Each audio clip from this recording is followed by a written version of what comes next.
Bonjour à toutes et à tous et merci de votre fidélité. Que dit-on de Jésus? Qu'il a perdu la tête. C'est vrai que Jésus est surprenant. C'est un homme libre. Il interroge par beaucoup de ses actes et de comportements. Il n'est pas toujours dans les clous. Il n'est pas conformiste. Il dérange. Il est difficile à classer. On se souvient de sa parole lorsque Marie et Joseph le retrouvent en train d'enseigner alors qu'il n'avait que 12 ans.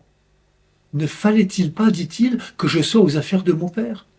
On se souvient de la réaction des proches de son village qui ne reconnaissent en lui que l'enfant de Nazareth, le fils de Marie ou du charpentier. Certains même veulent le mettre dehors. Il s'invite à la table des pêcheurs. Il entre en conversation avec des collaborateurs. Il touche des lépreux, ne respecte pas le sabbat. Il se dit roi et il naît dans une étable.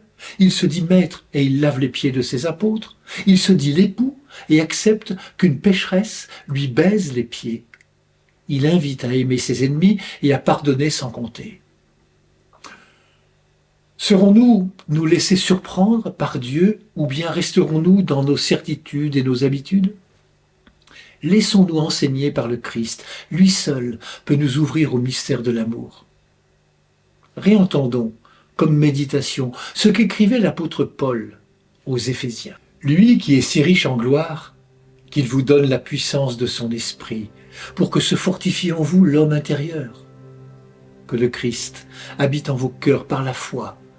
Restez enracinés dans l'amour, établis dans l'amour. Ainsi, vous serez capables de comprendre, avec tous les fidèles, quelle est la largeur, la longueur, la hauteur, la profondeur. Vous connaîtrez ce qui dépasse toute connaissance, l'amour du Christ. Alors vous serez comblés jusqu'à entrer dans toute la plénitude de Dieu. À celui qui peut réaliser par la puissance qu'il met à l'œuvre en nous infiniment plus que nous ne pouvons demander ou même concevoir, gloire à lui, dans l'Église et dans le Christ Jésus, pour toutes les générations, dans les siècles des siècles. Amen. Bonne journée à toutes et à tous, prenez bien soin de vous et des autres.